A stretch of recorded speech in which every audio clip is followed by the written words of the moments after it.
अस्सलाम वालेकुम क्लास। हम अपने लेक्चर शुरू करते हैं। आपको जो कल लेक्चर डिलीवर किया था वो प्राइसिंग तक था। जो आज हमारा लेक्चर शुरू हो रहा है वो एनुअल स्टेटमेंट है किसी फाइनेंशियल ऑर्गेनाइजेशन की, और इंशाल्लाह इसके बाद हम सॉफ्टवेयर हाउस के से रिलेटेड जो चीज़ें वो भी स्टडी करेंगे। अच्छा जी, जो एनुअल स्टेटमेंट है वो हर ऑर्गेनाइजेशन के लिए अहमियत रखती है, और ये हर ऑर्गेनाइजेशन हर ऑर्गेनाइजेशन जो फाइनेंस मैनेज करती है, बेशक वो चैरिटी हो या कोई भी और ऑर्गेनाइजेशन हो, उसने अपनी एनुअल रिपोर्ट प्रोड्यूस करनी होती है ताकि वो पब्लिक के लिए भी रिलीज़ कर सके और वो अपने रजिस्ट्रार को भी जमा करा सके। जो हर ऑर्गेनाइजेशन है उसका एक रजिस्ट्रार होता है, जो वो उसका टाइटल रजिस्ट्रार नहीं होगा लेकिन उसका फंक्शन रजिस्ट्रार वाला है। रजिस्ट्रार वो तमाम इंफॉर्मेशन मेंटेन रखता है जो लीगल कॉरेस्पॉन्डेंस के लिए ज़रूरी होती है। अब एनुअल स्टेटमेंट है क्या? एनुअल स्टेटमेंट किसी भी कंपनी के फाइनेंशियल परफॉर्मेंस को प्रेजेंट करती है जो एक साल के दौरान उसकी परफॉर्मेंस होती है। All limited companies are required to produce annual accounts to give a copy of them to registrar of companies for filing. Company accounts should include the balance sheet and profit and loss accounts, या इसको profit and loss statement भी कहते हैं। और जिस तरह आपको इन्होंने यहाँ पे बताया कि रजिस्ट्रार के पास होना ज़रूरी है, और सबसे जो बड़ी ऑर्गेनाइजेशन जो हर फाइनेंशियल मैटर को इन काउंटर जो जो जिनको सबमिट करना ज़रूरी, वो हमारा फेडरल ब्यूरो ऑफ रेवेन्यू है, एफबीआर। हर ऑर्गेनाइजेशन, चाहे वो यूनिवर्सिटी हो, चाहे वो सॉफ्टवेयर हाउस हो, चाहे वो मिलिट्री के लोग हों, उन लोगों को अपने एफबीआर के रिटर्न्स फाइल करना ज़रूरी है। लेकिन ऑर्गेनाइजेशन को जो दो डॉक्यूमेंट्स प्रोवाइड करना ज़रूरी है उनके नाम है जी बैलेंस शीट, दूसरा है प्रॉफिट एंड लॉस स्टेटमेंट, और इसको प्रॉफिट एंड लॉस अकाउंट्स भी इन्होंने कह सकते हैं जिस तरह यहाँ लिखा हुआ। आगे आ जाता है जी annual balance sheet. A balance sheet is a snapshot of financial statement of an organisation at a single instant, normally at the end of an organisation financial year. It shows the value of organization asset and its liabilities. Normally, a balance sheet also shows the 12 months previously. Normally, a balance sheet also shows the 12 months previously positioned for comparison purposes. अच्छा जी, जो balance sheet है इसके अंदर कौन कौन सी चीज़ है कि हम आगे डिस्कस कर लेते हैं, अगली स्लाइड पे आएगा। लेकिन जो आपके साथ एक अहम इंफॉर्मेशन शेयर करना है वो ये कि बैलेंस शीट फिजिकल ईयर की बनती है। अब फिजिकल ईयर जो होता है ना, वो आपका वो वाला मंथ है जिस मंथ में बजट अनाउंस होता है, जून टू जून। जो फाइनेंशियल, क्योंकि स्टेट बैंक के साथ कॉरेस्पॉन्डेंस करनी होती है तो इनका फाइनेंशियल ईयर जनवरी टू जनवरी नहीं होता। जिस टाइम पे उस ऑर्गेनाइजेशन ने अपना बजट अनाउंस करना होता है और उसने एफबीआर को रिटर्न्स जमा करानी होती है, तो उनका फाइनेंशियल ईयर उस मंथ से स्टार्ट होके उससे ही मंथ तक एंड होगा, जून से अगले साल जून तक। इनका जनवरी टू जनवरी नहीं चलता फाइनेंशियल ऑर्गेनाइजेशंस का। अब बैलेंस शीट में क्या क्या चीज़ें आती हैं? As the name suggest, a balance sheet must balance the total assets and the total liabilities should be equal. To achieve this balance, to achieve this, a balancing item is added on one side or the other. अच्छा जी, अब balance sheet हमारे पास जो है वो उसमें है क्या? Balance sheet में सबसे अहम चीज़ है एसेट और लाइबिलिटीज। एसेट्स वो तमाम liquid and non liquid items हैं जो कि कंपनी की ओनरशिप में है। मिसाल इसकी ये है कि एसेट उसके बैंक अकाउंट में जितने पैसे पड़े हैं किसी कंपनी के वो भी हैं। एसेट उसका, अगर उसने कोई जगह खरीदी हुई है, फर्नीचर खरीदा हुआ है, इक्विपमेंट खरीदा है, वो भी है। अगर उसने किसी से कर्जा लिया हुआ है और उसके पास वो पैसे पड़े हैं लेकिन वो उसके अब पैसे हैं तो वो भी उसका एसेट है। एसेट हर वो चीज़ है जो कंपनी कह सकती है कि ये जी हमारे ओनरशिप है, हम इसके साथ जो मर्जी करें। मिसाल के तौर पर जब cash, contingency fund, saving banks, fixed deposit, liquid mutual fund, फिर इन्वेस्टमेंट्स, अदर, ये कुछ एग्जांपल दी हैं। फिर कार भी है, ज्वेलरी भी है, लोन भी है, गाड़ियां भी कंपनीज रखती हैं, वो भी उनके एसेट्स में आएगा। लेकिन लाइबिलिटीज वो वैल्यू है जो कि उस कंपनी ने किसी को वापस करनी है। होम लोन, अब उन्होंने किराए पे घर लिया तो उसका जो उन्होंने लोन उतारना है, या उन्होंने घर खरीदा है उसका कर्जा लिया तो वो उतारना है। कार लोन, कार ली हुई है तो वो उसकी पेमेंट वापस करनी है। लाइबिलिटी वो चीज़ है जो किसी कंपनी या इंडिविजुअल ने किसी को वापस करनी है। एसेट वो है जो उसकी ओनरशिप है, वो उसके साथ जो मर्जी करें। लेकिन लाइबिलिटी वो है जो उसने किसी से कर्जा लिया हुआ है और उसने वापस करना है।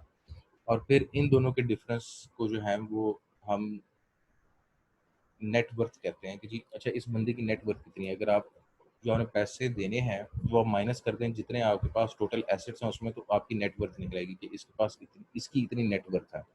आपने अक्सर देखा होगा कि जी नेटवर्थ ऑफ जो फेमस पीपल है वो नज़र आती है जी। जो है दुनिया का सबसे अमीर तरीन बंदा, जेफ बेजोस, जो अमेजोन कंपनी का ओनर है, वो कहते हैं जी उसकी नेटवर्थ $11 बिलियन की है।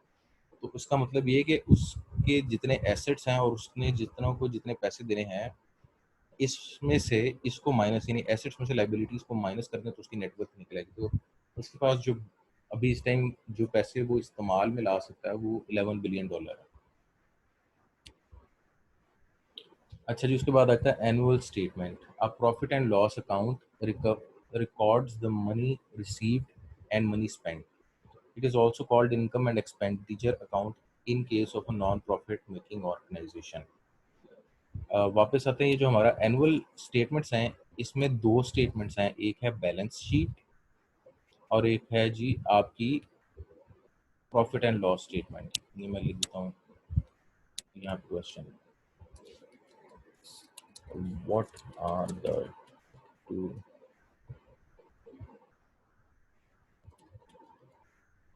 reports covered under explain them in detail। ये सवाल अहम है कि एनुअल स्टेटमेंट में दो आपके रिपोर्ट्स आएंगी। एक आएगी आपकी एसेट्स एंड लाइबिलिटीज़ जो कि हमारी है पर्सनल बैलेंस शीट। ये पर्सनल है, ये इसको पर्सनल आप नहीं लिखेंगे, आप सिंपल बैलेंस शीट लिखेंगे। और दूसरी आपकी जो स्टेटमेंट है वो प्रॉफिट एंड लॉस स्टेटमेंट है। अब प्रॉफिट एंड लॉस स्टेटमेंट के अंदर आप ये दिखाते हैं कि आपको पिछले एक साल में कितने पैसे आए और पिछले एक साल में आपने कितने एक्सपेंस किए। तो जो आपका प्रॉफिट है वो निकलता है उससे। आपने इनकम बताई, इसमें अब इनकम के अंदर आपके वो वाले फिजिकल एसेट्स नहीं जी, आपने घर की ज़मीन खरीद के रखी हुई है, वो इनकम नहीं है आपकी। तो इस लिहाज से भी आपने ध्यान रखना है कि जो आपकी प्रॉफिट एंड लॉस स्टेटमेंट है उसमें आप जितना आपने कमाया है एक साल में और जितने आपके अखराजात हुए उस एक साल में, तो कमाने में से आप एक्सपेंडिचर्स को माइनस कर देंगे तो आपका प्रॉफिट एंड लॉस वैल्यू आ जाएगी और ये प्रॉफिट एंड लॉस स्टेटमेंट कहलाती है।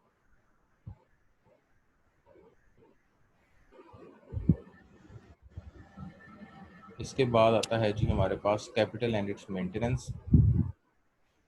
कैपिटल एंड इट्स मेंटेनेंस के अंदर मैं ये डिलीट कर रहा हूँ स्लाइड जी। कैपिटल एंड इट्स मेंटेनेंस की जरूरत नहीं, कैपिटल हमने पहले डिस्कस कर लिया।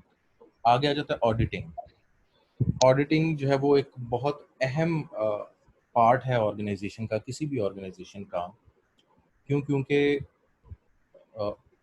ऑडिटिंग जो है वो करप्शन को रोकता है किसी भी फाइनेंशियल ऑर्गेनाइजेशन के अंदर।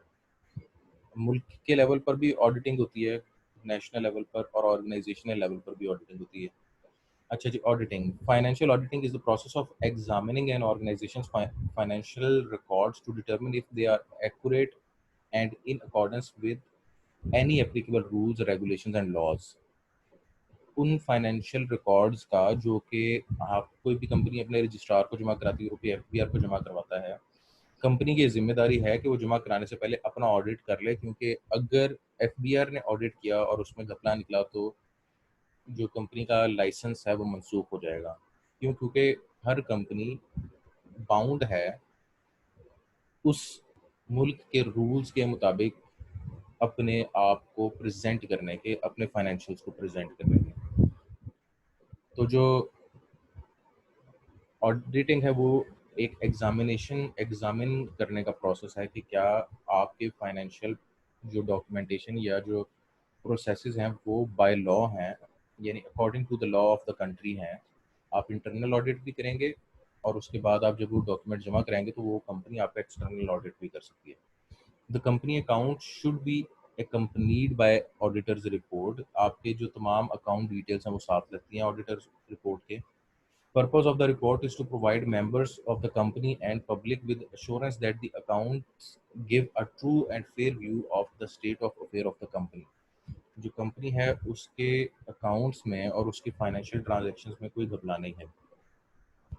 जो लोग खबरों से इन टच हैं, आजकल जो इसको लोग वन साइडेड भी कह सकते हैं, लेकिन जो अक्सर मीडिया के ऊपर बातें आ रही हैं वो ऑपोजिशन के बैंक अकाउंट्स की डिटेल्स के बारे में आ रही है जी। उनका हमने ऑडिट किया और उसमें ये घपला निकला।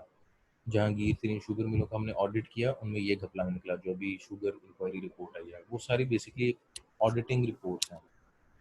ऑडिटिंग है लेकिन वो फोरेंसिक ऑडिटिंग है। फोरेंसिक ऑडिटिंग में ये होता है कि आप हुकूमत से इजाज़त लेकर उनके डिजिटल इक्विपमेंट को सील कर लेते हैं। आप सिर्फ वो रिपोर्ट्स जो खुद उन्होंने एफबीआर में जमा कराई थी उस पर रिलाई नहीं करते। आप उनके प्रेमिसेस में जाके उनके अकाउंट्स डिपार्टमेंट को सील करके फिर अकाउंट्स हेड से कहते हैं कि हमें आप अपने पासवर्ड्स खोल दें, हम इसमें से डाटा निकाल के खुद अपनी रिपोर्ट जनरेट करेंगे। तो फोरेंसिक ऑडिट है।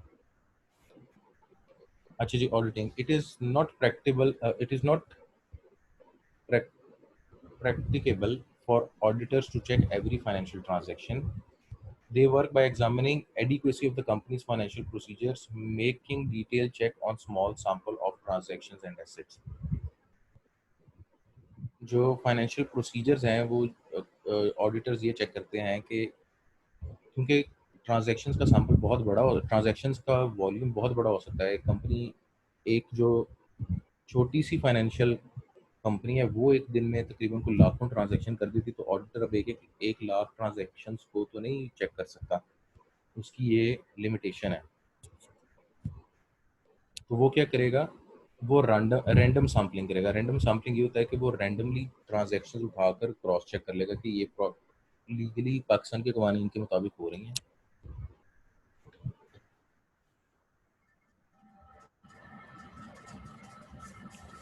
अच्छा जी, उसके बाद आता है आखिरी स्लाइड जो हमारी फाइनेंस एंड अकाउंटिंग से रिलेटेड है, वो है the primary responsibility of for preventing and detecting fraud lies with the director of the company, not with the auditors। जो कोई भी कंपनी है उसका डायरेक्टर जो है ये उसकी जिम्मेदारी है कि अपना इंटरनल ऑडिट करवाए और उस इंटरनल ऑडिट की बेस पे वो अपने डॉक्यूमेंट्स एफबीआर को जमा कराए। क्योंकि जो एक्सटर्नल ऑडिटर है ये उसकी जिम्मेदारी नहीं है कि वो कंपनी के फाइनेंशियल मैटर्स को सीधा करके रखे। उनका काम चेक करना है। ये डायरेक्टर का काम है कि वो अपने अपने ऑर्गेनाइजेशन के फाइनेंशियल मैटर्स को इतना स्ट्रीमलाइन करके रखे कि उसमें कोई भी हिडन चीज़ ना हो या उसमें कोई भी इलीगल चीज़ ना हो। However, auditors are also expected to finding anything seriously misleading in the financial statement. Auditors की जिम्मेदारी है कि वो आइडेंटिफाई करें कुछ गलत तो नहीं है फाइनेंशियल स्टेटमेंट्स में, and if the evidence of fraud, if they find evidence of fraud, they have a duty to report it to the director. अगर ऑडिटर के पास कोई भी फ्रॉड की एविडेंस आ जाती है तो वो डायरेक्टर को रिपोर्ट करेगा, और अगर वो ऑडिटर हुकूमत का ऑडिटर है तो वो हुकूमत को रिपोर्ट करेगा ताकि ये चीज़ पब्लिक हो सके। अच्छा जी, जो ऑडिटिंग से रिलेटेड आपका क्वेश्चन है वो है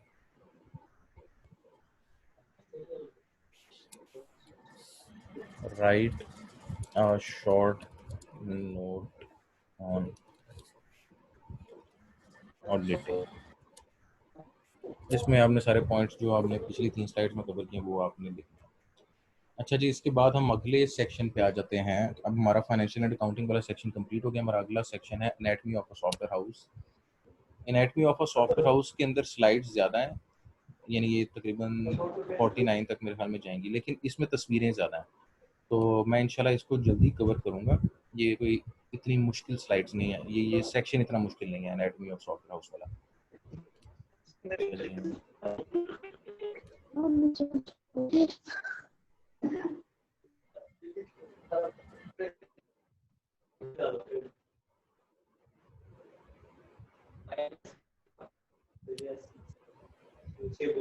अच्छा मैं आपकी क्लास में से कुछ लोगों के माइक को ऑफ करना चाहता हूँ, वो ऑफ ही नहीं होता।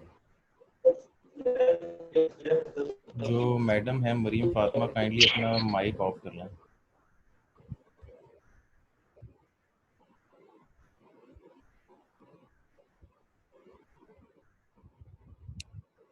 अच्छा जी, एनाटमी ऑफ सॉफ्टवेयर हाउस।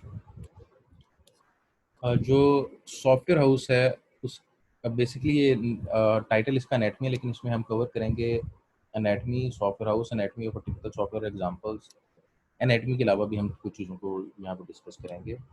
अच्छा, एनाटमी है क्या? Anatomy is the study of structure, organisation, internal working, hierarchy chart.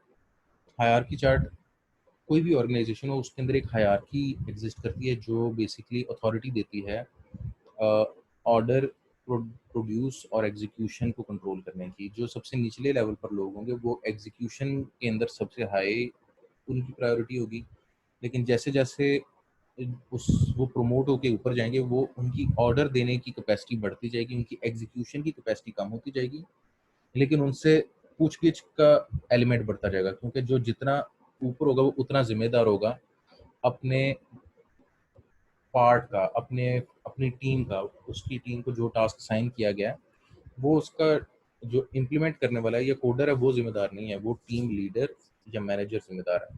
हाँ जी, हम ऑर्गेनाइज़ेशन की कुछ मिसालें आपको दिखाते हैं कि anatomy of an organisation may look like this, जिसमें हायरार्की में सबसे ऊपर एक आदमी बैठा है, उसके नीचे 3 मैनेजर बैठे हैं। ये मिसाल ले लें, डायरेक्टर है, मैनेजर है और नीचे उसके डेवलपर बैठे हैं। तो इसको हम एनाटमी कहते हैं और इसको हम हायरार्की भी कहते हैं। फिर कुछ जो एनाटमीज़ हैं वो ऐसी भी दिख सकती हैं, ये बेसिकली टीम्स को रिप्रेजेंट करती हैं कि ये इंडिविजुअल टीम्स हैं। अब सॉफ्टवेयर हाउस है क्या? अ software house is a company that primarily provides software products. These companies may specialize in business or consumer software or software as a service product. The common definition is that company is mainly interested in developing and distributing software products. तो ये अहम definition है। Explain soft, उसके बाद describe software house। तो software house एक ऐसा organisation है, ऐसी कंपनी है जिसका प्राइमरी मकसद सॉफ्टवेयर बनाना और डिस्ट्रीब्यूट करना है। अब वो सॉफ्टवेयर किस तरह बनाया जा सकता है, वो एक दीज कंपनीज में स्पेशल बिजनेस सॉफ्टवेयर हो सकता है, कंज्यूमर सॉफ्टवेयर हो सकता है, सॉफ्टवेयर एज अ सर्विस भी हो सकता है। और इसके अलावा ये डेफिनेशन बहुत बड़ी हो सकती है, लेकिन क्योंकि इतनी डेफिनेशन आपको यहाँ स्लाइड में दी गई तो आपने यही पेपर में लिखी है।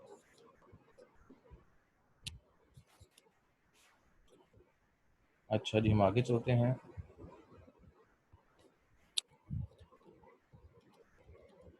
अब सॉफ्टवेयर हाउस की हायरार्की, एनाटमी क्या है?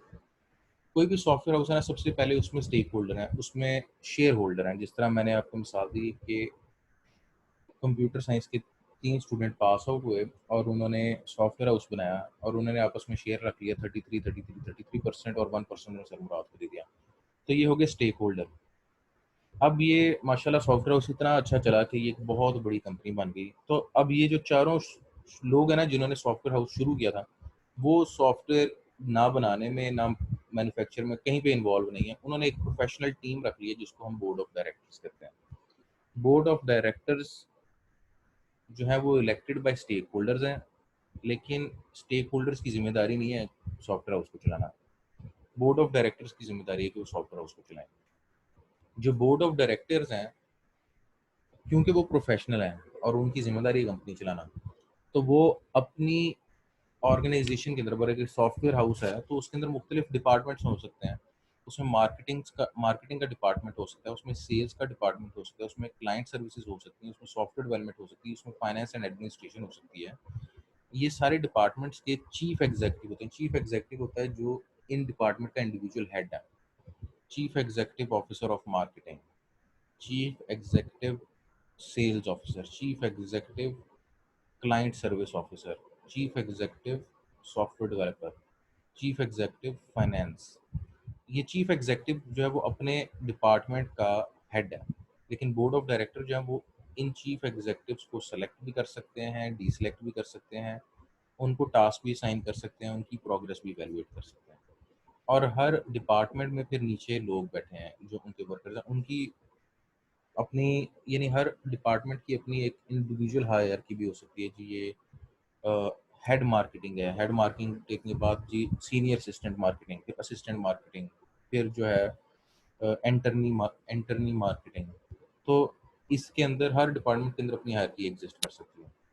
अब शेयर होल्डर का क्या काम है जी? Shareholder owner of the company है, elect board of directors, vote on issues, same for private and public companies. ये दोनों के लिए इनके ये 3 रोल सेम है कि वो कंपनी के ओनर होंगे, वो बोर्ड ऑफ डायरेक्टर्स को सिलेक्ट कर सकते हैं या उतार सकते हैं, और उनको इश्यूज पे वोट करने का हक है। जो डायरेक्टर है उनका क्या काम है? Board of directors represent share holders instead, sorry, represent share holders interests.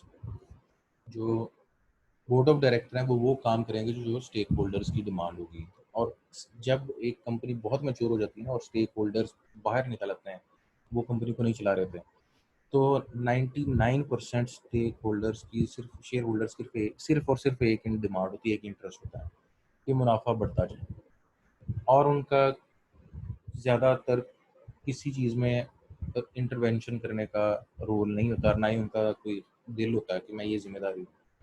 उनका सिर्फ और सिर्फ एक इंटरेस्ट होता है जी, प्रॉफिट बढ़ाएं आप, इसके लिए आप जो मर्जी करें। Governing the organization by establishing broad policies and setting out strategic objectives। जो पॉलिसीज और ऑब्जेक्टिव्स हैं वो डायरेक्टर सेट करते हैं। Selecting, appointing, supporting and reviewing the performance of chief executive officers. जो हर डिपार्टमेंट के चीफ एग्जीक्यूटिव ऑफिसर्स हैं, उनकी सिलेक्शन, अपॉइंटमेंट, सपोर्ट और उनकी परफॉर्मेंस रिव्यू की जिम्मेदारी भी डायरेक्टर्स पे आती है। टर्मिनोलॉजी ना treat terminating the chief executive, और जो डायरेक्टर्स हैं वो चीफ एग्जीक्यूटिव ऑफिसर्स को टर्मिनेट भी कर सकते हैं। फिर ensure availability of adequate financial resources. जो पैसा है वो जितना ज़्यादा बढ़ा सकें, डायरेक्टर्स की जिम्मेदारी है। अप्रूवल ऑफ एनुअल बजट भी जो ऑर्गेनाइजेशन का वो अप्रूव करना होता है डायरेक्टर्स ने। परमिशन वो लेते हैं स्टेक होल्डर से कि जी इस साल का हमारा बजट इतना है, अखराजात इतने होंगे। परमिशन लेने के बाद स्टेक होल्डर से अप्रूव वो करते हैं और वो उसको ही अनाउंस करते हैं। Accountable to the stakeholder for the organisation performance के लिए बोर्ड ऑफ डायरेक्टर जिम्मेदार हैं। Set the salaries, compensation, benefit of senior management. जो चीफ एग्जीक्यूटिव्स और बाकी सीनियर मैनेजमेंट है उनकी सैलरीज डायरेक्टर्स भी सिलेक्ट कर सकते हैं। चीफ एग्जीक्यूटिव ऑफिसर, अब ये हर डिपार्टमेंट का इंडिविजुअल हेड हो गया। Appointed by the board of directors, communicate on behalf of the company with shareholders, governing government entities and other public, lead the development of the company short and long term strategies, create and implement the company on organization vision and mission, evaluate work of other executive leaders within the company। ये heads के काम हो गए। उसके बाद executive team, vice president C level manage by CEO, ये उनके under जो आ रहे हैं ये उनके जिम्मेदारी है। अब यहाँ पे हर डिपार्टमेंट को भी डिस्कस किया गया जी। Marketing, create awareness of and develop the brand your marketing, communicate with target audience, build develop customer relations, help with marketing plan, advertising directors, direct marketing and campaign, ये marketing department की जिम्मेदारी हो गई। support the marketing manager, ये वो points हैं जो आपने मेमोराइज करना है, ये इतने मुश्किल पॉइंट्स नहीं है। सेल्स हम पहले डिस्कस कर चुके हैं कि सेल्स के अंदर आप बेसिकली ऑब्जेक्टिव है कि आपकी सेल्स बढ़ें, ये पॉइंट्स आपने सेल में मेमोराइज करने हैं। फिर क्लाइंट सर्विस को हम ज़रा डेप्थ में पढ़ लेते हैं। Develop and maintain existing client relationship, आपने रिलेशनशिप मेंटेन रखना है। कोई ऐसे क्लाइंट्स होते हैं जो कि तकलीफ दे होते हैं कंपनी के लिए, पैसे सही नहीं दे रहे होते, लेकिन हमें फिर भी उनको कंपनसेट करना है जहाँ तक कंपनी कोशिश कर सके। Interact and correspond with the prospective client, उसके बाद जो identify develop maintain relation with potential clients, नए क्लाइंट्स के साथ रिलेशन बनाना, उनके साथ फीडबैक लेना, उनको क्वालिटी डिलीवर करना। Develop and execute yearly formal business plan for assigned territory। एक minute class।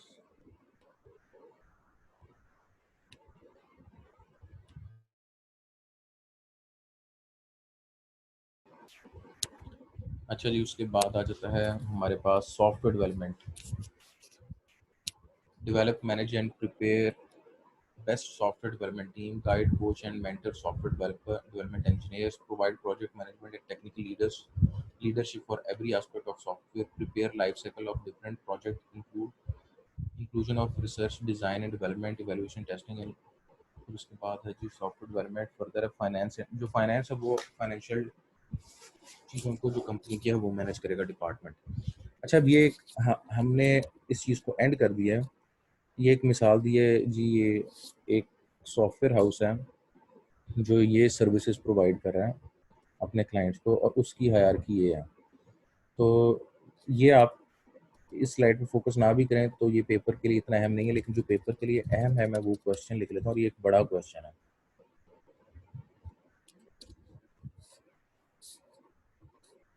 Write and explain anatomy of a software house।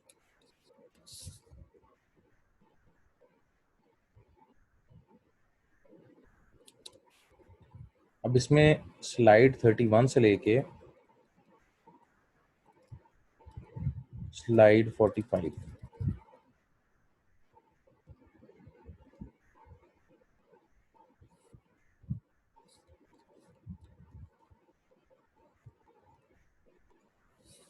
यहाँ तक इसके अंदर ये एनाटॉमी में कवर होगा।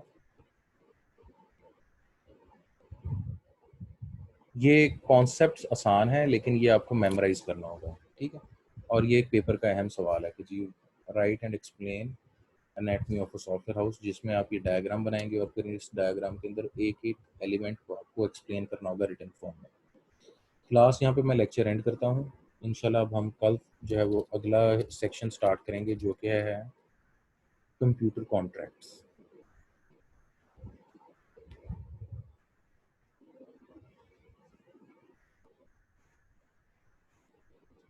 क्वेश्चन आया है, सर एग्जांपल भी एज इट इज़ देनी है। जो ये एग्जांपल्स है ना 46 और 47 मैंने आपसे मांगी नहीं है, तो वो देने की ज़रूरत नहीं है। आपको मैंने कह दिया सवाल अगर आएगा तो स्लाइड जो मैंने आगे लिख दिया वहाँ से वहाँ तक आपने जवाब देना है जी। और कोई क्वेश्चन?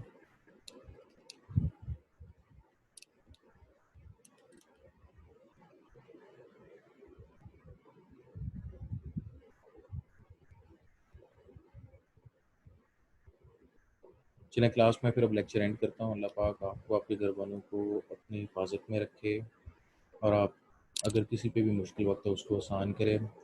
जो ये हालात हैं ये हर एक के लिए मुश्किल है, लेकिन मोमिन कभी नाउमीद नहीं होता। तो नमाज़ पढ़कर दुआ कीजिएगा मेरे लिए भी, अपने बाकी क्लास फेलोज़ के लिए भी।